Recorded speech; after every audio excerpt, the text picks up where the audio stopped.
Movie में हमें सन 2027 का समय दिखाया गया है, जहां फर्स्ट सीन में हमें जापान के क्योतो शहर में एक लड़का दिखता है जो कि स्कूल यूनिफॉर्म में बुक पढ़ते हुए कहीं जा रहा होता है। इस लड़के का नाम नाओमी कातागाकी होता है और यही हमारी इस कहानी का प्रोटैगनिस्ट है। इसके बाद हम देखते हैं कि नाओमी जेब्रा क्रॉसिंग क्रॉस करने के लिए वेट करता है, लेकिन तभी थोड़ा परेशान हो जाता है क्योंकि उसके स्कूल के बाकी लड़के आसानी से रोड क्रॉस कर लिए और वो अभी तक वहीं खड़ा है। इसके बाद नाओमी स्कूल जाता है और अपनी क्लास में ज्यादा किसी से बात नहीं करता। इसके बाद हम नाओमी को एक बुक स्टोर में एक बुक पढ़ते हुए देखते हैं जिसका नाम डिसाइसिवनेस होता है। नाओमी इस बुक में लिखे पॉइंट्स पढ़ता है और शायद उन पॉइंट्स को अपने रियल लाइफ में अप्लाई करने की कोशिश करता है, लेकिन हर बार उसका उल्टा ही होता है। जैसे उसमें एक पॉइंट होता है कि ये मत सोचो कि दूसरे तुम्हारे बारे में क्या सोचेंगे, अपनी मन की बात खुल के बोलो। तो इस पे हम देखते हैं कि नाओमी की सीट पे कुछ लड़कियां बैठी होती हैं। नाओमी अपनी सीट पे बैठना चाहता था, लेकिन उसकी उन्हें कुछ कहने की हिम्मत ही नहीं होती और वो उनसे बिना कुछ कहे ही शर्मा के वहाँ से चला जाता है। दोस्तों, मैं इस कहानी में ये सब बातें आपको इसलिए बता रहा हूँ ताकि आप नाओमी का कैरेक्टर अच्छे से समझ सको। नाओमी एक इंट्रोवर्ट लड़का होता है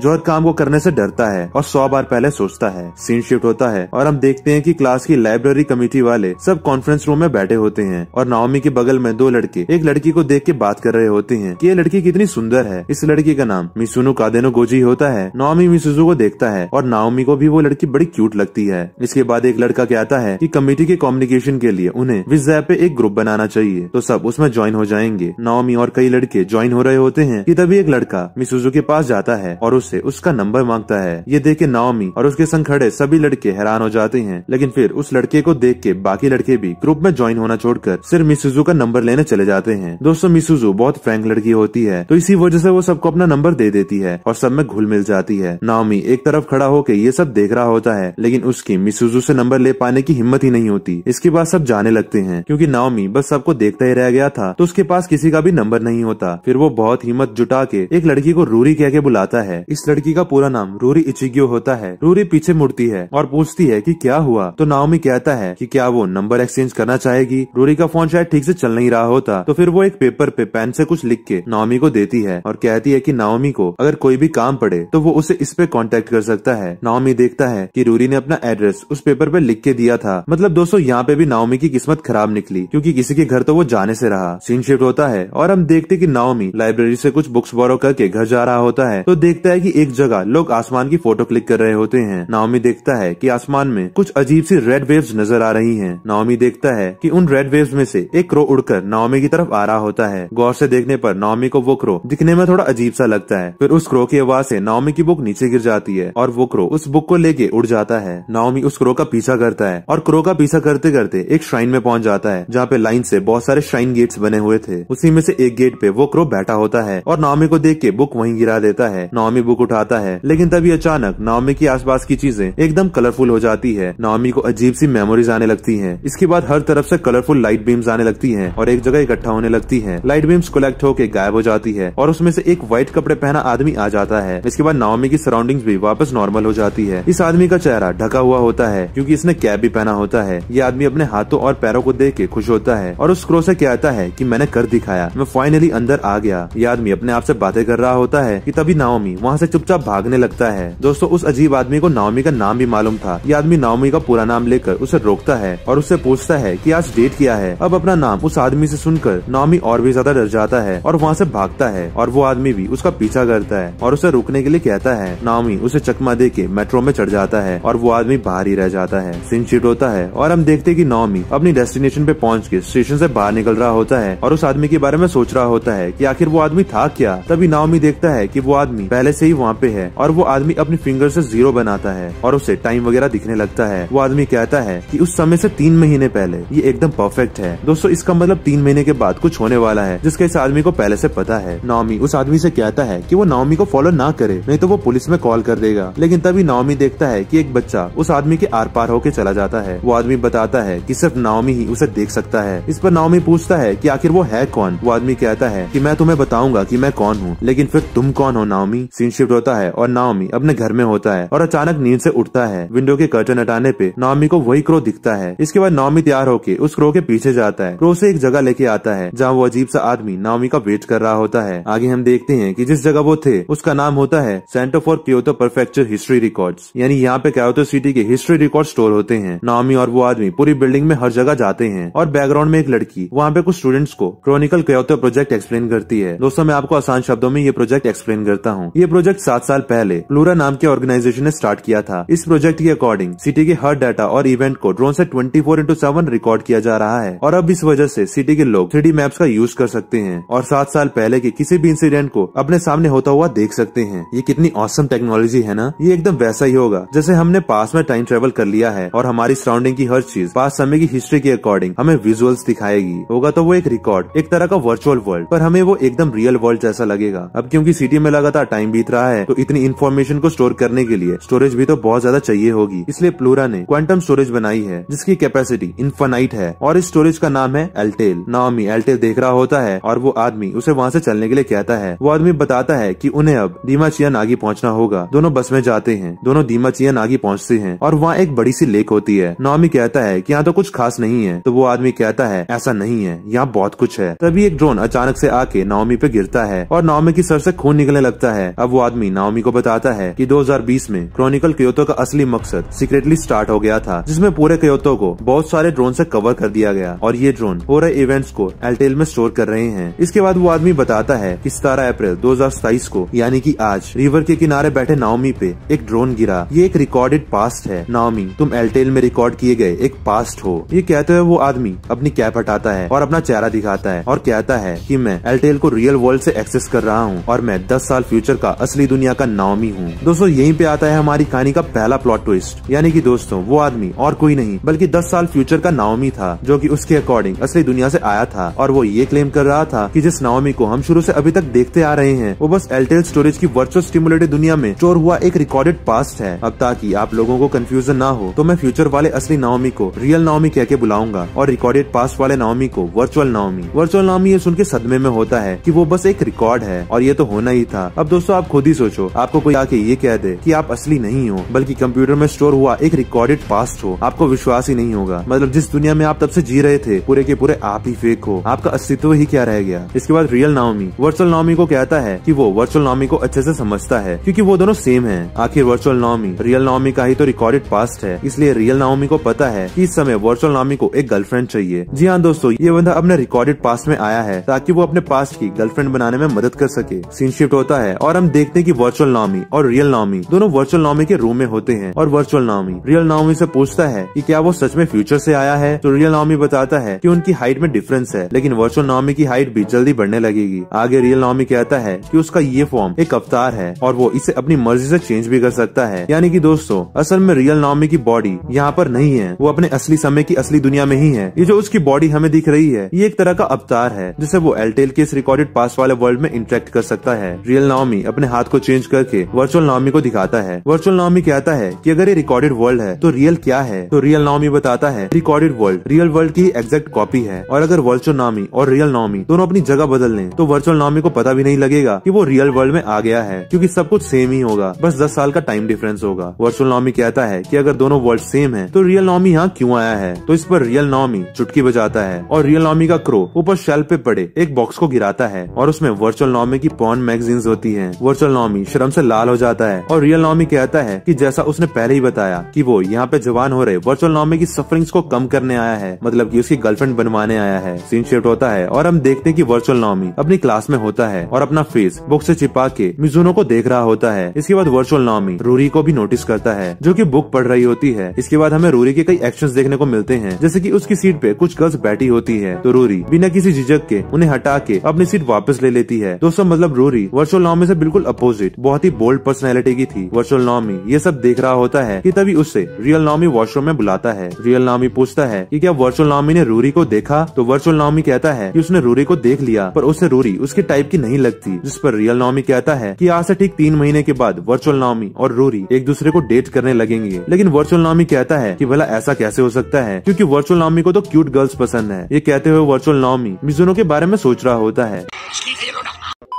इसके बाद वर्चुअल नाओमी रूरी के बारे में सोचता है और कहता है कि रूरी बिल्कुल किसी लोन वुल्फ की तरह है और अगर वर्चुअल नाओमी ने उसके साथ कोई सीली हरकतें की तो वो उसे जिंदा खा जाएगी। जिस पर रियल नाओमी कहता है कि जरूर वर्चुअल नाओमी ने किसी और लड़की को देखा होगा क्योंकि रूरी तो बहुत क्यूट है। रियल नाओमी कहता है कि वो खुद दिखाएगा कि रूरी कौन लड़की है। इसके बाद दोनों लाइब्रेरी में जाते हैं और वहाँ वर्चुअल नाओमी रूरी की तरफ इशारा करता है और कहता है कि वो दोनों सेम ही कमेटी में हैं, तो वो गलत नहीं हो सकता, यही रूरी है। लेकिन तभी वर्चुअल नाओमी देखता है कि रियल नाओमी के रूरी को देख के आंखों में आंसू आ गए होते हैं। सीन शिफ्ट होता है और रियल नाओमी वर्चुअल नाओमी को बताता है कि जब उन लोगों ने डेट करना स्टार्ट किया था तब रूरी का एक एक्सीडेंट हुआ था। रियल नाओमी और रूरी दोनों फायरवर्क्स फेस्टिवल में गए थे। वहाँ एक पेड़ पे बिजली गिरी जो कि रूरी के बगल में ही थी और तब से रूरी ने अपनी आंखें नहीं खोली। रियल नाओमी बताता है कि वो आने वाले 3 महीने के रिकॉर्ड्स बदलेगा और रूरी को बचाएगा, जिससे रूरी और उसकी सराउंडिंग्स के रिकॉर्ड्स अपने आप उसकी प्रेजेंस के अकॉर्डिंग रीराइट हो जाएंगे और फाइनली एलटेल में वो डाटा रिकॉर्ड होगा जिसमें रूरी 3 महीने बाद भी सही है और जिंदा है। दोस्तों आपको ये थोड़ा कॉम्प्लिकेटेड लग सकता है, लेकिन मैं आपको बता दूं कि कुल मिला के रियल नाओमी रूरी को उस होने वाले एक्सीडेंट से बचाने के लिए यहाँ पास्ट में आया था। इस पर वर्चुअल नाओमी पूछता है कि ऐसा करने से क्या होगा, क्योंकि ये तो एक वर्चुअल वर्ल्ड है ना, यहाँ पे किए गए चेंजेस से रियल वर्ल्ड कहाँ चेंज होगा। तो रियल नाओमी बताता है कि ऐसा करने से रियल वर्ल्ड की रूरी तब भी ठीक तो नहीं होगी, लेकिन उसने जब रूरी को डेट करना स्टार्ट किया था तभी रूरी का एक्सीडेंट हो गया था, जिसकी वजह से उन दोनों की साथ में कोई मेमोरीज ही नहीं है। रियल नाओमी कहता है कि वो रूरी को हंसते हुए देखना चाहता है और आगे की वो मेमोरीज देखना चाहता है जो तब बनती अगर रूरी का एक्सीडेंट नहीं हुआ होता। फिर भले ही वो मेमोरीज एक रिकॉर्डेड वर्ल्ड में ही क्यों ना हो, रियल नाओमी चाहे उन लम्बों को रूरी के साथ असल जिंदगी में कभी ना बिता पाए, पर कम से कम उसका रिकॉर्डेड पास्ट यानी वर्चुअल नाओमी तो उन लम्बों को जी सके। साथ ही रियल नाओमी कहता है कि वो इस रिकॉर्डेड वर्ल्ड की चीजें टच तक नहीं कर सकता है, इसलिए उसे वर्चुअल नाओमी की इस काम में हेल्प चाहिए। वर्चुअल नाओमी कहता है कि अगर उसके हेल्प करने से वो एक्सीडेंट होने से रुक सकता है तो वो जरूर हेल्प करेगा, लेकिन उसे कुछ आता ही नहीं है और ये बात रियल नाओमी को भी पता ही होगी। रियल नाओमी कहता है कि अब से वर्चुअल नाओमी पावरलेस नहीं है, क्योंकि उसके पास अब रियल नाओमी है और ये एक फॉरेस्ट पे जाता है जहाँ रियल नाओमी भी होता है और रियल नाओमी वर्चुअल नाओमी को वो हैंड कैसे करना है ये बताता है। रियल नाओमी कहता है कि वर्चुअल नाओमी जो कुछ भी सोचेगा वो ये हैंड डिजाइन करके बना देगा। इस हैंड को गॉड्स हैंड बोलते हैं। साथ ही रियल नाओमी कहता है कि सिंपल स्ट्रक्चर जैसे वाटर तो तुरंत बन जाता है, लेकिन कॉम्प्लेक्स स्ट्रक्चर जैसे कोई मशीन या कोई मेटल में टाइम लगता है। गॉड हैंड पूरे एलटेल के एनवायरनमेंट को रीडिजाइन कर सकता है और हर रिकॉर्डेड चीज बना सकता है, जैसे कि हवा से पानी, सॉइल से जेम या फिर नथिंग से समथिंग। रियल नाओमी बताता है कि अगर रियल नाओमी कुछ क्रिएट करेगा तो वो एक इल्यूजन रहेगा, जस्ट लाइक रियल नाओमी। जैसे रियल नाओमी किसी को भी टच नहीं कर पाता है, लेकिन अगर वर्चुअल नाओमी अपने गॉड हैंड का यूज करके कुछ बनाएगा तो वो फिजिकली यूज किया जा सकता है। नाओमी बताता है कि वर्चुअल नाओमी अपने से ज्यादा दूर किसी ऑब्जेक्ट को नहीं प्रोड्यूस कर सकता है और गॉड हैंड से कोई ऑब्जेक्ट प्रोड्यूस करने की प्रोसेसिंग स्पीड वर्चुअल नाओमी की दिमाग के द्वारा उस ऑब्जेक्ट की इन्फॉर्मेशन पे डिपेंड करती है। रियल नाओमी एक डायरी निकालता है जिसमें वो सारे इवेंट्स लिखे हैं जिसकी वजह से रूरी और रियल नाओमी करीब आए थे और डेट करने लगे थे। रियल नाओमी बिल्कुल वैसे ही वर्चुअल नाओमी से करवाएगा ताकि वो दोनों भी डेट करने लगे। वर्चुअल नाओमी कहता है कि अगर ये सब वर्चुअल नाओमी के साथ फ्यूचर में अपने आप होना ही है तो वर्चुअल नाओमी रियल नाओमी की डायरी एडवांस में देख के क्यों फॉलो करे। जिस पर रियल नाओमी कहता है कि जब से रियल नाओमी ने वर्चुअल नाओमी के साथ इंटरेक्ट किया है तब इसे बहुत सी चीजें चेंज होने लग गई हैं। शायद अब वर्चुअल नाओमी अनजाने में शायद उसी पाथ को ठीक से फॉलो ना कर पाए जो वो फ्यूचर में पहले करने वाला था, तो इसलिए वर्चुअल नाओमी को अब जानबूझ के वो चीजें फॉलो करनी पड़ेगी जो रियल नाओमी ने की थी, ताकि सब प्लान के अकॉर्डिंग चले, कुछ गड़बड़ ना हो जाए। सीन शिफ्ट होता है और वर्चुअल नाओमी और रियल नाओमी दोनों बस से जा रहे होते हैं। रियल नाओमी वर्चुअल नाओमी को अपनी बुक गिराने को कहता है। वर्चुअल नाओमी उसकी बात मान के बुक गिराता है। इसके बाद रियल नाओमी उससे वो बुक उठाने के लिए बोलता है। वर्चुअल नाओमी बुक उठाने के लिए नीचे झुकता है, लेकिन बुक उठाते वक्त वर्चुअल नाओमी का फेस किसी लड़की के हिप्स पे जाके टच हो जाता है और हम देखते हैं कि ये लड़की और कोई नहीं बल्कि रूरी होती है। इसके बाद स्टॉप पे रूरी वर्चुअल नाओमी को थप्पड़ मार के वहाँ से चली जाती है। रियल नाओमी नाइस बोलता है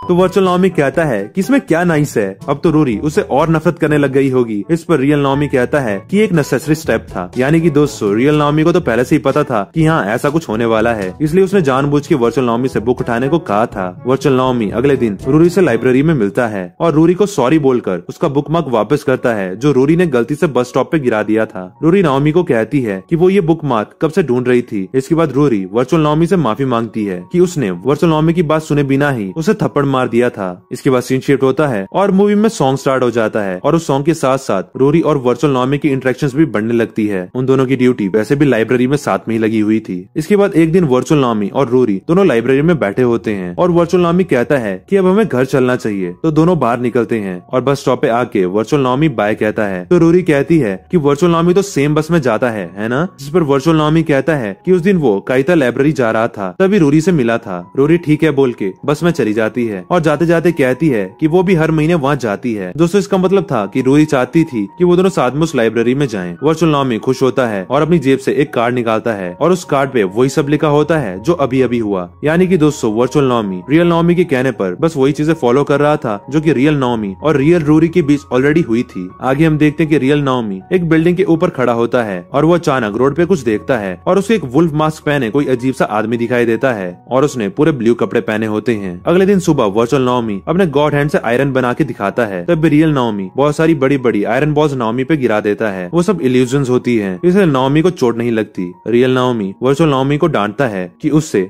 उन आयरन बॉल्स को रोकने की कोशिश करनी चाहिए थी, क्योंकि अगर वो प्रिपेयर ना हुआ तो वो रूरी को नहीं बचा पाएगा। इसके बाद वर्चुअल नाओमी एलिमेंट्स के बारे में पढ़ने लगता है ताकि वो अच्छे से इमेजिन करके उन्हें प्रोड्यूस कर पाए। वर्चुअल नाओमी अब गॉड हैंड की ज्यादा से ज्यादा प्रैक्टिस करने लगता है। सीन शिफ्ट होता है और हम देखते हैं कि रूरी लाइब्रेरी में होती है और लैडर पे चढ़ के ऊपर वाली बुक शेल्फ में बुक रख रही होती है, लेकिन नीचे देखने पे उसको चक्कर आता है और वो गिर जाती है। और दोस्तों वो ठीक वर्चुअल नाओमी के ऊपर गिरती है और हमें जैसा की पता है कि वर्चुअल नाओमी जानबूझ के ठीक उस जगह पे खड़ा था। इसके बाद रूरी कहती है कि वो शेल्फ उसके लिए बहुत हाई है, तो वर्चुअल नाओमी उसे जूस देता है और कहता है कि उसे टेंशन लेने की जरूरत नहीं है, अब से वर्चुअल नाओमी सारी शेल्फ खुद कर लेगा। लेकिन फिर दोनों में डिसाइड होता है कि नीचे वाली शेल्फ रूरी कर लेगी और ऊपर वाली शेल्फ वर्चुअल नाओमी, तो इससे दोनों में ज्यादा बातचीत होने लगती है। इसके बाद वर्चुअल नाओमी अपने रूम में होता है और बहुत खुश होता है। रियल नाओमी कहता है कि ऐसे ही वर्चुअल नाओमी करता रहा तो जल्द ही वर्चुअल नाओमी और रूरी डेट करने लगेंगे। हम देखते हैं कि वर्चुअल नाओमी के घर के बाहर वही वुल्फ मास्क वाला आदमी खड़ा होता है। दोस्तों ये अजीब सा आदमी कौन है जो वर्चुअल नाओमी और रियल नाओमी पे नजर रख रहा है, इसका पता हमें मूवी में आगे चलेगा। अगले दिन लाइब्रेरी कमेटी की मीटिंग होती है और बताया जाता है कि सेकंड हैंड बुक फेयर होने वाली है, तो सबको यूज्ड बुक्स कलेक्ट करनी है और उस दिन फेयर में सेल करनी है। अगले दिन से वर्चुअल नाओमी और रूरी क्लास में एक बॉक्स रख देते हैं जिसमें हर कोई अपनी यूज्ड बुक डाल सके, लेकिन उसमें बस 2-3 स्टूडेंट्स ही अपनी बुक्स डालते हैं। वर्चुअल नाओमी कहता है कि प्रेसिडेंट ने पहले ही कहा था कि ज्यादा उम्मीद ना रखना, तो रूरी कहती है कि वो लोग हार नहीं मान सकते। और इसके बाद रूरी और वर्चुअल नाओमी दोनों हर किसी के पास जाके उन्हें बुक्स डोनेट करने के लिए रिक्वेस्ट करते हैं। 3 दिन में सिर्फ 37 बुक्स ही कलेक्ट होती हैं और प्रेसिडेंट कहता है कि अगर कलेक्टर्स के पास कोई बुक्स हो तो वो खुद भी डोनेट कर सकते हैं। रूरी वर्चुअल नाओमी को अपने घर ले जाती है और सबसे ऊपर वाले फ्लोर में ले जाती है। वहाँ एक छोटी सी पूरी लाइब्रेरी बनी होती है। रूरी बताती है कि उसके ग्रैंडफादर को बुक पढ़ने का बहुत शौक था और वो ये सब बुक्स पढ़ा करते थे। रूरी कहती है कि वो कुछ बुक्स यहाँ से दे सकती है। नाओमी और रूरी दोनों एक कार्ट में बुक्स डाल के खींच के ले जा रहे होते हैं। इसके बाद एक जगह रुक के दोनों पानी पीते हैं। तभी रूरी वर्चुअल नाओमी से पूछती है कि वर्चुअल नाओमी को कैसी बुक्स पसंद है। वर्चुअल नाओमी को समझ नहीं आता कि वो क्या जवाब दे, क्योंकि इसका जवाब रियल नाओमी ने उसे दिया ही नहीं था। तो वो कहता है कि उसे हर तरह की बुक्स पसंद है। रूरी बताती है कि उसे एडवेंचरस नोवेल पसंद है जिसमें मेन कैरेक्टर हार नहीं मानता है और आखिर तक लड़ता रहता है, दोस्तों ठीक हमारे नारुतो की तरह। रूरी कहती है कि उसे हार न मानने वाले लोग पसंद है और वो भी वैसा ही बनना चाहती है। ये बस उनकी वर्चुअल नाओमी कहता है कि उसे साइफाई बुक ज्यादा पसंद है, क्योंकि साइफाई नॉर्मल लाइफ का ही एक्सटेंशन होता है। वर्चुअल नाओमी कहता है कि साइफाई पढ़ के उसे ऐसा लगता है कि वो उस कहानी का ही हिस्सा है। रूरी वर्चुअल नाओमी को कहती है कि वो उसकी फीलिंग्स समझ सकती है। वर्चुअल नाओमी पहली बार रूरी को स्माइल करते हुए देखता है और ब्लश करने लगता है। वर्चुअल नाओमी कार्ट से एक बुक उठाता है तो रूरी उसे कहती है कि अगर उसे ये बुक अच्छी लगी तो वो ले जा सकता है, लेकिन वर्चुअल नाओमी कहता है कि वो ये बुक फेयर में खरीद लेगा। वर्चुअल नाओमी और रूरी दोनों बुक लेके स्कूल पहुंचते हैं और पूरी लाइब्रेरी कमेटी मिलके वो बुक्स स्कूल में साइकिल स्टैंड के पास रख देती है, लेकिन रात में एक बल्ब की वजह से वहाँ आग लग जाती है और सारी बुक्स जल जाती है। ये सब रियल नाओमी देख रहा होता है। अगले दिन सब बहुत दुखी होते हैं। रियल नाओमी वर्चुअल नाओमी को कहता है कि फायर वाला इंसिडेंट भी वर्चुअल नाओमी और रूरी को करीब लाने का एक नेसेसरी स्टेप था, ये इंसिडेंट होना जरूरी था। तो ये बात सुन के वर्चुअल नाओमी को गुस्सा आता है कि ये सब अगर पहले से ही रियल नाओमी को पता था, फिर भी रियल नाओमी ने वर्चुअल नाओमी को इस अनहोनी के बारे में आगाह नहीं किया। वर्चुअल नाओमी को पहले से पता होता तो वो रूरी की वो बुक्स कभी भी उस जगह पे नहीं रखता। वर्चुअल नाओमी रियल नाओमी का कॉलर पकड़ने की कोशिश करता है, लेकिन उसका हाथ आर पार हो जाता है। रियल नाओमी बताता है कि फेयर कैंसिल हो गई थी और रूरी डिप्रेस थी, तो उसी ने रूरी को कंफर्ट किया था और तभी वो दोनों और क्लोज आ गए थे। तो मतलब अब वर्चुअल नाओमी को भी ऐसा ही करना चाहिए। सीन शिफ्ट होता है और हम देखते हैं कि वर्चुअल नाओमी रात में 12 बजे लाइब्रेरी चला जाता है और वहाँ कुछ बुक्स को अपने गॉड हैंड से दोबारा बनाने की कोशिश करता है। यानी कि दोस्तों वर्चुअल नाओमी रियल नाओमी के द्वारा घटित पास्ट को ना रिपीट करके एक नया पास्ट बना रहा था, जहाँ वो रूरी को कंफर्ट ना करके रूरी की जली बुक्स वापस बनाकर उसे खुश करना चाहता था। अगले दिन स्कूल में वर्चुअल नाओमी रूरी से हाय बोलता है, लेकिन वर्चुअल नाओमी की कंडीशन बहुत खराब होती है क्योंकि वो बुक्स बनाने के लिए सारी रात जागा था। वर्चुअल नाओमी रूरी को एक बॉक्स देता है जिसमें रूरी की कई बुक्स होती हैं जो पिछली रात वर्चुअल नाओमी ने गॉड हैंड से बनाई थी। वर्चुअल नाओमी रूरी को झूठ कहता है कि ये बॉक्स कहीं और पड़ा था, इसलिए ये बुक्स जलने से बच गई थी और इसमें लगभग 50 के आसपास बुक्स होती हैं, तो मतलब अब वो लोग सेकंड हैंड बुक फेयर भी कर सकते हैं। रूरी खुश होती है कि ये बुक्स नहीं जली हैं। तभी अचानक वर्चुअल नाओमी नीचे गिरने लगता है और रूरी उसे संभालती है और वर्चुअल नाओमी ऐसे ही सो जाता है। रूरी ये देख के ब्लश करती है। तभी वहाँ पे लाइब्रेरी कमेटी के और भी लोग आ जाते हैं और मिजुनो रूरी से कहती है कि क्या उन लोगों के बीच में कुछ चल रहा है। फिलहाल ये बात टल जाती है और बाकी सब भी अपनी अपनी कुछ बुक्स लेके आए होते हैं। सीन शिफ्ट होता है और हम देखते हैं कि बुक फेयर स्टार्ट होती है, जिसमें मिजुनो फैंसी ड्रेस पहन के सबको पैम्पलेट्स देती है और रूरी एक जगह बैठी होती है तो वो उसको भी खींच के ले जाती है। सीन फिर से चेंज होता है और वर्चुअल नाओमी सोफे पे होता है और उसकी आंखें खुलती है। रूरी वहीं पे बैठी होती है और उसने भी एक फैंसी ड्रेस पहनी होती है। रूरी कहती है कि वर्चुअल नाओमी बहुत टायर्ड था और वो बिल्कुल उठा ही नहीं। रूरी बताती है कि कमेटी ने मिलके सारी बुक्स सेल कर दी है। ये सुन के वर्चुअल नाओमी बहुत खुश होता है और तभी रूरी वर्चुअल नाओमी के पास आके बैठती है और स्माइल करते हुए वर्चुअल नाओमी को थैंक यू बोलती है। वर्चुअल नाओमी खुद को रोक नहीं पाता और शर्माते हुए और ब्लश करते हुए रूरी को कहता है कि वो उसे लाइक करता है। रूरी गुस्से में वहाँ से उठ जाती है और कहती है कि ऐसा है क्या। रूरी जाने लगती है लेकिन तभी रुक के बोलती है कि डेटिंग अकेले नहीं की जा सकती है, तो ये काम उन दोनों को साथ में मिलकर करना चाहिए। ये बोल के रूरी का मुंह शर्म के मारे लाल हो जाता है और वो वहाँ से भाग जाती है। दोस्तों, इसका मतलब रूरी ने नाओमी का प्रपोजल एक्सेप्ट कर लिया था। वर्चुअल नाओमी ने रियल नाओमी का पास ना फॉलो करके बहुत बड़ा रिस्क लिया, पर फिर भी आउटकम सेम ही रहा। ऐसा करके भी वर्चुअल नाओमी और रूरी करीब ही आए। सीन शिफ्ट होता है और हम देखते हैं कि वर्चुअल नाओमी अपने गॉड हैंड से अब प्लैनेट्स के भी मिनी मॉडल बना रहा होता है और वो एक छोटा सन भी बना लेता है। अब वो दिन आता है जिस दिन फायरवर्क फेस्टिवल हो रहा है। दोस्तों, ये वही दिन है जिस दिन रूरी का एक्सीडेंट होने वाला है। रियल नाओमी बताता है कि लाइटनिंग रात के 8:01 पे स्ट्राइक हुई थी। वर्चुअल नाओमी कहता है कि उसने रूरी को जानबूझ के फेस्टिवल में इनवाइट ही नहीं किया है, तो अगर रूरी फेस्टिवल में ही नहीं आएगी तो लाइटिंग उस पर गिरेगी कैसे, तो वो इसका मतलब सेफ है। तो इस पर रियल नाओमी कहता है कि फिर भी अगर कुछ हुआ तो उन्हें उसके लिए तैयार रहना होगा। वर्चुअल नाओमी ने स्पेक्स पहने होते हैं जिससे वो रियल नाओमी से बात कर रहा होता है और रूरी घर में बुक पढ़ रही होती है। तभी वर्चुअल नाओमी को वो वुल्फ मास्क वाला आदमी दिखता है। वर्चुअल नाओमी स्पेक्स हटाता है तो वो आदमी उसे नहीं दिखता, लेकिन स्पेक्स लगा के उसको वो आदमी फिर से दिखने लगता है। रियल नाओमी बताता है कि वो लोग आ गए हैं। साथ ही रियल नाओमी कहता है कि एयरटेल के होमोस्टैटिक सिस्टम है और ये एयरटेल के हर रिकॉर्ड पे नजर रखते हैं और अगर कुछ गड़बड़ होती है तो ये उसको वापस नॉर्मल स्टेट में लाते हैं। वर्चुअल नाओमी देखता है कि चारों तरफ से बहुत सारे होम्योस्टैटिक्स आ रहे हैं। रियल नाओमी कहता है कि उन्हें रूरी को एक्सीडेंट के टाइम तक बचाना होगा। वर्चुअल नाओमी एक बुक को वेपन की तरह यूज करके उन बॉट्स को मारता है, लेकिन कुछ बॉट्स रूरी के रूम में चले जाते हैं और रूरी के अराउंड सर्कल बना लेते हैं और घर के बाहर बॉट्स वर्चुअल नाओमी के अराउंड भी सर्कल बना लेते हैं। बॉट्स दोनों को वहाँ टेलीपोर्ट कर देते हैं जहाँ फेस्टिवल हो रहा था। दोस्तों, बॉट्स ने ऐसा इसलिए किया था क्योंकि रिकॉर्ड के अकॉर्डिंग उस दिन दोनों फेस्टिवल में गए थे। रियल नाओमी फेस्टिवल में पहुँचता है और वर्चुअल नाओमी को बताता है कि जिस ब्रिज पे वो है वहीं पे लाइटनिंग स्ट्राइक हुई थी। वर्चुअल नाओमी रूरी को लेके भागने लगता है, लेकिन रूरी को कुछ अजीब सी टेप उसी ब्रिज पे बांध के रख देती है और ब्रिज पे दोनों तरफ से बॉट्स की आर्मी आ जाती है। रियल नाओमी वर्चुअल नाओमी को कहता है कि अब समय आ गया है वर्चुअल नाओमी का अपनी पूरी पावर्स का यूज करने का। वर्चुअल नाओमी गॉड हैंड से एक बड़ी सी मेटल बॉल क्रिएट करता है। अब क्योंकि इस तरह की कोई चीज इस वर्ल्ड में एग्जिस्ट नहीं करनी चाहिए थी, तो वो सारे बॉट्स उस बॉल के ऊपर चढ़ जाते हैं और उस बॉल को डिस्ट्रॉय करने लगते हैं। बॉल पूरी डिस्ट्रॉय हो जाती है। तभी लाइटनिंग का टाइम हो गया होता है और तभी वर्चुअल नाओमी एक छोटा सा ब्लैक होल क्रिएट कर देता है और जब लाइटनिंग स्ट्राइक होती है तो वो उस ब्लैक होल के अंदर चली जाती है। तो दोस्तों, इसका मतलब फाइनली वर्चुअल नाओमी ने रूरी को बचा लिया था। वर्चुअल नाओमी रूरी के पास आता है और खुशी के मारे उसे गले लगा लेता है और कहता है कि उसने कर दिखाया, उसने रूरी को बचा लिया। रूरी कुछ समझ नहीं पाती लेकिन खुश होती है और वर्चुअल नाओमी को गले लगा लेती है। वर्चुअल नाओमी शर्मा के दूर होता है और माफी मांगता है। अब दोनों एक दूसरे को देख रहे होते हैं और किस करने जा रहे होते हैं, लेकिन तभी वर्चुअल नाओमी के हाथ से गॉड हैंड वापस क्रो बन के उड़ जाता है और रूरी के अकाउंट बार्स गिरा देता है और उसको पूरा एक जेल टाइप बॉक्स में बंद कर देता है। रूरी और वर्चुअल नाओमी दोनों घबराते हैं। तभी पीछे रियल नाओमी आता है और कहता है कि ये सिचुएशन एकदम परफेक्ट है। अब रूरी का माइंड स्टेट एग्जैक्ट वही है जो एक्सीडेंट होने से पहले था। इसके बाद आसमान में फिर से रेड वेव्स आ जाती हैं और रियल नाओमी रूरी को ऊपर उन रेड वेव्स में भेज देता है और खुद भी उसके साथ गायब हो जाता है।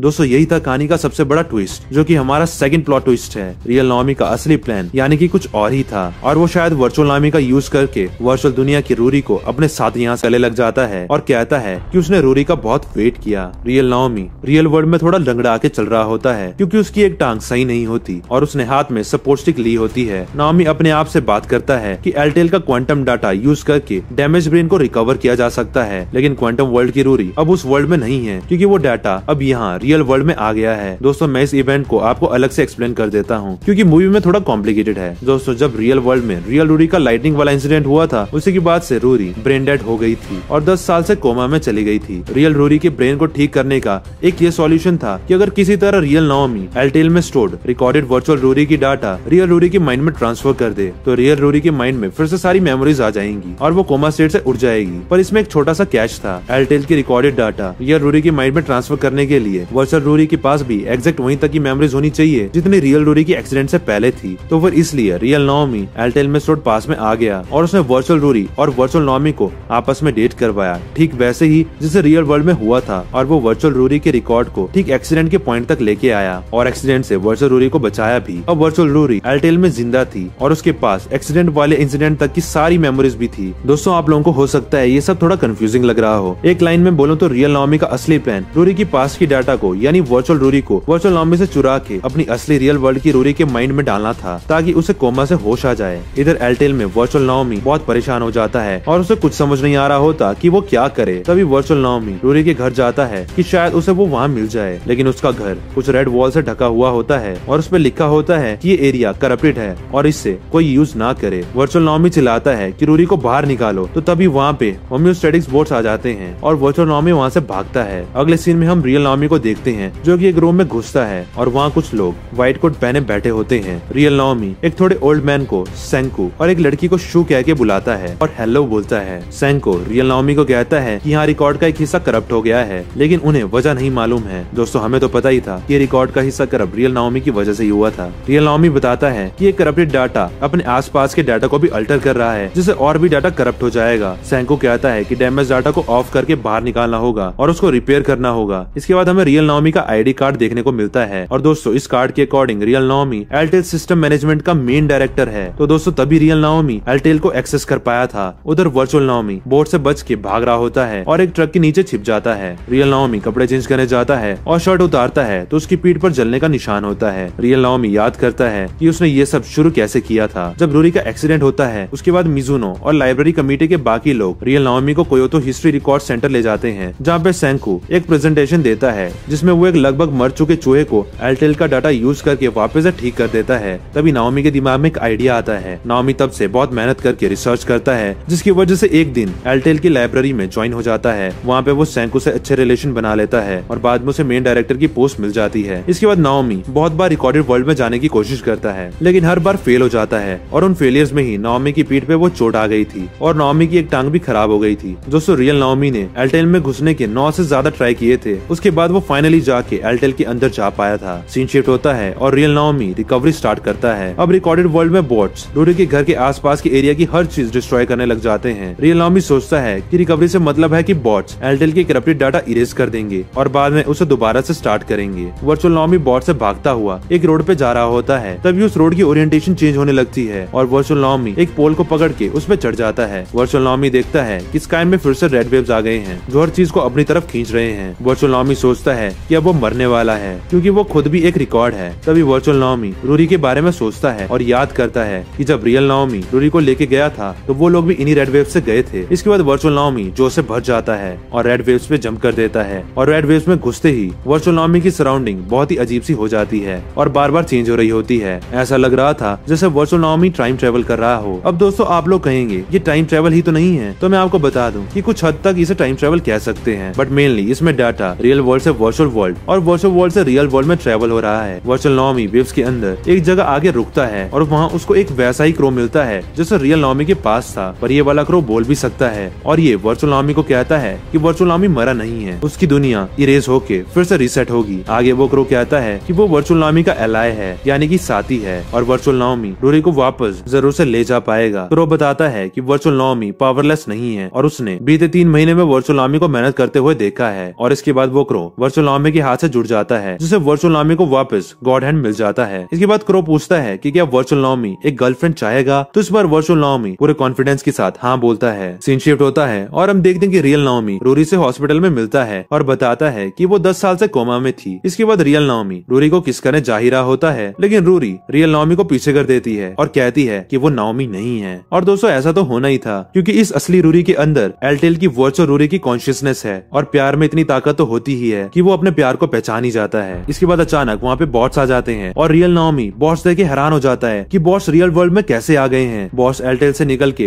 हॉस्पिटल की तरफ जाने लगते हैं। एक बॉट रियल नाओमी को गिरा देता है और उसे पकड़ लेता है और एक बॉट रूरी का गला दबाने लग जाता है। रियल नाओमी कहता है कि इसका मतलब ये वर्ल्ड भी असली नहीं है, ये वर्ल्ड भी एयरटेल के अंदर स्टोर्ड एक रिकॉर्डेड वर्ल्ड ही है और ये बॉट्स दूसरे वर्ल्ड से आई रूरी को एलिमिनेट करने यहाँ आए हैं। तो दोस्तों यहीं पे आता है हमारी कहानी का तीसरा प्लॉट ट्विस्ट, यानी कि ये वर्ल्ड भी रियल नहीं था, ये भी एयरटेल के अंदर ही रिकॉर्डेड एक अलग पास्ट वर्ल्ड है। बॉट्स रूरी को मारने ही वाले होते हैं कि तभी वहाँ पे वर्चुअल नाओमी आ जाता है और सारे बॉट्स को रोक देता है। वर्चुअल नाओमी को देख के रूरी उसे गले लग जाती है। इसके बाद वर्चुअल नाओमी रियल नाओमी को पंच मारता है और रूरी को लेके हॉस्पिटल से निकल जाता है। सारे बॉट्स अब वर्चुअल नाओमी और रूरी के पीछे लग जाते हैं। गॉड हैंड वर्चुअल नाओमी को गाइड करता है कि उसे क्योतो स्टेशन की ग्रैंड स्टेशन पे जाना होगा, वहाँ से सबसे जल्दी रूरी एयरटेल में वापस जा पाएगी। वर्चुअल नाओमी बाइसाइकिल क्रिएट कर लेता है और रूरी के साथ स्टेशन जाने लगता है। वर्चुअल नाओमी रूरी की आईज पे आई बैंड लगा लेता है और उसे अपने आप को कस के पकड़ने को कहता है, क्योंकि वर्चुअल नाओमी के चारों तरफ बॉट्स थे और उसकी तरफ आ रहे थे। इसके बाद वर्चुअल नाओमी साइकिल को भगाता है और साथ में अपने गॉड हैंड से आसपास की सराउंडिंग्स को डिफॉर्म करके बॉट्स को भी डिफीट करता रहता है। लेकिन एक ब्रिज पार करते समय कुछ बॉट्स आके रूरी को साइकिल से खींच लेते हैं। वर्चुअल नाओमी रूरी को बचा लेता है और तभी नीचे रियल नाओमी कार लेके आता है और वर्चुअल नाओमी को बैठने के लिए बोलता है। वर्चुअल नाओमी और रूरी कार में बैठते हैं और वर्चुअल नाओमी पूछता है कि रियल नाओमी उसकी हेल्प क्यों कर रहा है। तो रियल नाओमी कहता है कि ये सब उसकी वजह से हो रहा है, क्योंकि वो रूरी को फिर से जीते हुए देखना चाहता था। रियल नाओमी कहता है कि वर्चुअल नाओमी रूरी को उसके वर्ल्ड में वापस ले जाए। वर्चुअल नाओमी एक रोलर कोस्टर की तरह ट्रैक प्रोड्यूस करता है जिससे कार जल्दी से स्टेशन तक पहुंच जाती है। वर्चुअल नाओमी स्टेशन की स्टेयर्स पे गॉड हैंड के कहने पर कुछ गेट्स बना देता है और गॉड हैंड बताता है कि स्टेयर से नीचे जाते हुए एक एक करके ये गेट्स क्रॉस करने होंगे और लास्ट गेट पास करते ही वर्चुअल नाओमी और रूरी अपने वर्ल्ड में चले जाएंगे। वर्चुअल नाओमी पहले रूरी को जाने को कहता है, तभी रियल नाओमी अपना व्हाइट कोट रूरी को पहना देता है। रूरी रियल नाओमी से कहती है कि वो भी नाओमी है ना।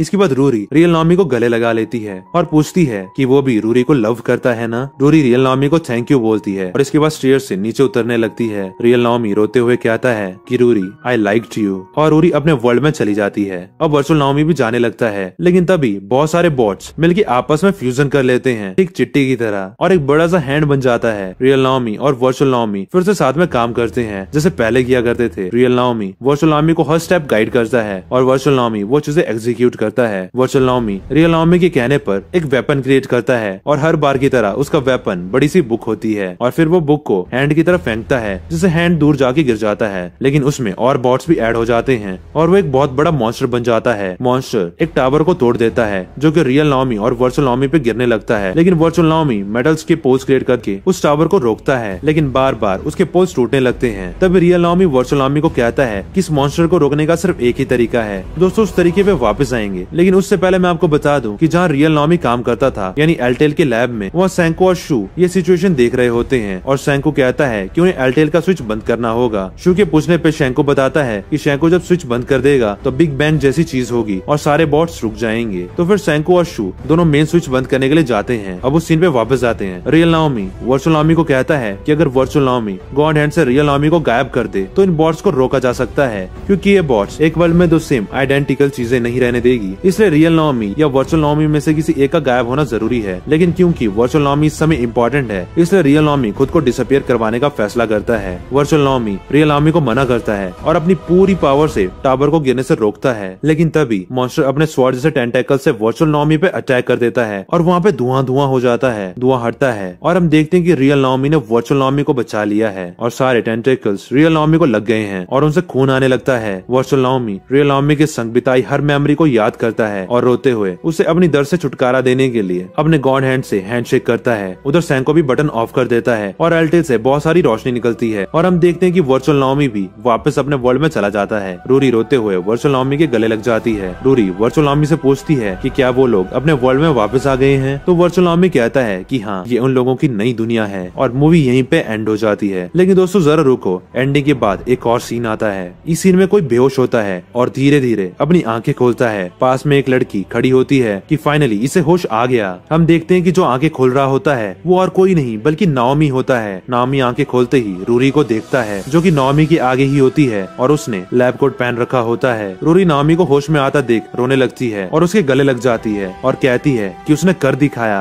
रूरी बताती है कि फाइनली नाओमी का माइंड और सोल उसकी बॉडी से सिंक हो गए हैं। नाओमी के रूम के अंदर कुछ लोग खुश हो रहे होते हैं कि नाओमी को फाइनली कोमा से होश आ गया और हम देखते हैं कि ये लोग मून पे होते हैं जहाँ कॉलोनी एस्टेब्लिश हो चुकी है और अब फाइनली हमारी मूवी एंड हो जाती है। और दोस्तों यही था हमारी कहानी का फोर्थ और आखिरी प्लॉट ट्विस्ट, जहाँ रूरी ने काफी मेहनत के बाद फाइनली नाओमी के माइंड और बॉडी को सिंक करवाया और नाओमी काफी लंबे समय बाद कोमा स्टेट से उठता है। पर आखिर ये सब है क्या? कोमा में तो रूरी थी ना, तो नाओमी कैसे कोमा स्टेट से उठा? और कहानी के थर्ड प्लॉट ट्विस्ट में भी क्या हुआ? रियल नाओमी तो रूरी को वर्चुअल वर्ल्ड से लेके रियल वर्ल्ड में आए ही नहीं। दोस्तों इसके अलावा भी आपके कई ढेर सारे सवाल और कंफ्यूजन होंगी, पर इन सब सवालों का जवाब ना आप लोगों को पता है ना ही मुझे पता है और ना ही ये सब कहानी में क्लियर किया गया है। इस कहानी को ऐसे ही ओपन एंडिंग में छोड़ दिया गया है ताकि आप अपने हिसाब से इस कहानी की अपनी ही खुद की कोई थ्योरी बना सको जो आपको ठीक लगे। पर आप ज्यादा टेंशन मत लो, मूवी की ऑलरेडी काफी अलग अलग तरह की फैन थ्योरीज हैं। सारी तो मैं आपको एक्सप्लेन नहीं कर सकता, नहीं तो वीडियो काफी लंबी हो जाएगी। पर एक थ्योरी मैं आपको बताता हूँ जिस पर मैं खुद पर्सनली बिलीव करता हूँ, जिससे शायद हमारे इन सब सवालों का जवाब मिल जाए और जिससे शायद आप इस कहानी को ठीक से समझ पाओ। दोस्तों मैं आपको पहले थोड़ा क्लियर कर दूं कि मूवी में 3 अलग अलग टाइम फ्रेम है। पहला टाइम फ्रेम उस समय का है जहाँ नाओमी कोमा से होश में आता है, जहाँ इंसान ने मून पे सिविलाइजेशन बना ली है। इसे मैं अल्फा वर्ल्ड बोलता हूँ और यही रियल वर्ल्ड है और यहाँ के नाओमी और रूरी को मैं अल्फा नाओमी और अल्फा रूरी बोलूंगा। इसके बाद दूसरा टाइम फ्रेम है अल्फा वर्ल्ड से पहले वाला समय, जहाँ रूरी का एक्सीडेंट होता है और फिर रियल नाओमी एल्टेल को एक्सेस करके फाइनली रिकॉर्डेड रूरी की डाटा रूरी से सिंक करके रूरी को कोमा से होश में लाता है। इसे मैं बेटा वर्ल्ड बोलूंगा। और अब से मैं यहाँ के नाओमी और रूरी को रियल नाओमी और रियल रूरी नहीं बल्कि बेटा नाओमी और बेटा रूरी बोलूंगा। इसके बाद तीसरा टाइम फ्रेम है बेटा वर्ल्ड से भी पास्ट का समय, जहाँ रियल नाओमी वर्चुअल नाओमी की हेल्प करने जाता है ताकि वो रूरी को बचा सके। इसे मैं गामा वर्ल्ड बोलूंगा और यहाँ के उस छोटे नाओमी और रूरी को मैं अब से वर्चुअल नाओमी और वर्चुअल रूरी नहीं बल्कि गामा नाओमी और गामा रूरी बोलूंगा। ये अल्फा बीटा और गामा वर्ल्ड के अपने दिमाग में अलग अलग कॉलम्स बना लो, आपको थ्योरी समझने में और मुझे समझाने में आसानी रहेगी। और एक और चीज का ध्यान रखना, मूवी में नाओमी सच में टाइम ट्रेवल नहीं कर रहा है। ये है तो टाइम ट्रेवल की तरह ही, बट एक्चुअल में नाओमी एक स्टिमुलेटेड एनवायरनमेंट में किसी स्पेसिफिक टाइम में एंटर कर रहा है। ये स्टिमुलेटेड एनवायरनमेंट एक्चुअल वर्ल्ड की एक रिकॉर्डेड कॉपी है। आप इसे ठीक वैसे ही समझ सकते हो जैसे आप जुमांजी मूवी की तरह एक गेम के अंदर घुस गए हो और गेम्स जैसे गेमिंग कंसोल्स में स्टोर होती है और गेमिंग कंसोल्स में ही चल रही होती है, वैसे ही ये स्टिमुलेटेड एनवायरनमेंट भी एल्टेन नाम की एक स्टोरेज डिवाइस में ही स्टोर्ड है और उसी में चल रहे हैं। अब हुआ ये था कि जब अल्फा वर्ल्ड में अल्फा रूरी और अल्फा नाओमी एक दूसरे को डेट करने लगते हैं तो फिर लाइटनिंग वाला इंसिडेंट होता है और अल्फा रूरी कोमा में चली जाती है। इसके बाद एक दिन अल्फा नाओमी को पता चलता है कि एल्टेल से हम रिकॉर्डेड स्टिमुलेटेड एनवायरनमेंट की डाटा को माइंड में सिंक करके किसी की भी कॉन्शियसनेस वापस ला सकते हैं। तो फिर इसके बाद से अल्फा नाओमी 10 साल तक बहुत मेहनत करता है और फाइनली एल्टेल का एडमिनिस्ट्रेटर बन जाता है। फिर वो अल्फा रूरी को बचाने के लिए एल्टेल में घुसने की कोशिश करता है, जिसमें वो कई बार नाकाम रहता है और इन कोशिशों में उसकी एक टांग खराब हो जाती है और पीठ पे भी चोट लग जाती है। पर फिर एक दिन वो सक्सेसफुली एल्टेल में एंटर कर जाता है, लेकिन एल्टेल में एंटर करते ही उसकी यानी अल्फा नाओमी की रियल बॉडी कोमा में चली जाती है। अल्फा नाओमी की बॉडी तो कोमा में चली गई थी, पर खुद उसकी कॉन्शियसनेस अल्टेल के अंदर बेटा नाओमी के अवतार लेके एंटर हो चुकी थी। इसके बाद तो हमने देखा ही था कि बेटा नाओमी गामा नाओमी की हेल्प से गामा रूरी को बचाता है और उस गामा रूरी को जो कि एल्टेल में रिकॉर्डेड डाटा है उसे वहाँ से निकाल के अपने साथ अपने हिसाब से अल्फा वर्ल्ड में ले आता है। लेकिन दोस्तों जैसा कि हमें अब पता है कि बेटा नाओमी को तो लग रहा था कि वो फाइनली अब अल्फा वर्ल्ड यानी कि रियल वर्ल्ड में वापस आ चुका है, पर एक्चुअल में वो अल्फा वर्ल्ड में नहीं था बल्कि वो अभी भी एल्टेल के ही एक और रिकॉर्डेड स्टिमुलेटेड एनवायरनमेंट में ही था, जिसका नाम हमने रखा है बेटा वर्ल्ड। यहाँ बेटा नाओमी गामा रूरी की डाटा को बेटा रूरी के माइंड में सिंक कर देता है, जिससे बेटा रूरी को होश आ जाता है। अब क्योंकि अल्फा वर्ल्ड में तो रूरी अभी तक कोमा में ही है और बेटा वर्ल्ड की रूरी को कोमा से होश आ गया है, तो ये एक तरह का एरर हो गया ना, जहाँ रिकॉर्ड रियल वर्ल्ड से डिफरेंट हो रहा है। तो इसीलिए फिर इस एरर को मिटाने के लिए यहाँ इस बेटा वर्ल्ड में एल्टेल के बॉट्स आ जाते हैं और तब जाके बेटा नाओमी को पता चलता है कि ये रियल वर्ल्ड नहीं है, वो अभी भी एल्टेल के अंदर ही है, यानी कि वो गामा वर्ल्ड से अल्फा वर्ल्ड में नहीं बल्कि गामा वर्ल्ड से एक और किसी रिकॉर्डेड वर्ल्ड बेटा वर्ल्ड में आ गया है। दोस्तों इसी बीच ऐसा हुआ होगा कि असली दुनिया की यानी कि अल्फा वर्ल्ड की अल्फा रूरी कोमा से बाहर आ गई होगी और उसने देखा होगा कि अल्फा नाओमी उसको बचाने के चक्कर में खुद कोमा में चला गया है। इसलिए फिर अल्फा रूरी क्रो का अवतार लेके एल्टेल में जाती है और गामा नाओमी की हेल्प करती है, जिससे बेटा नाओमी गायब हो जाता है और प्रेजेंट में अल्फा नाओमी कोमा से बाहर आ जाता है और गामा नाओमी गामा रूरी के साथ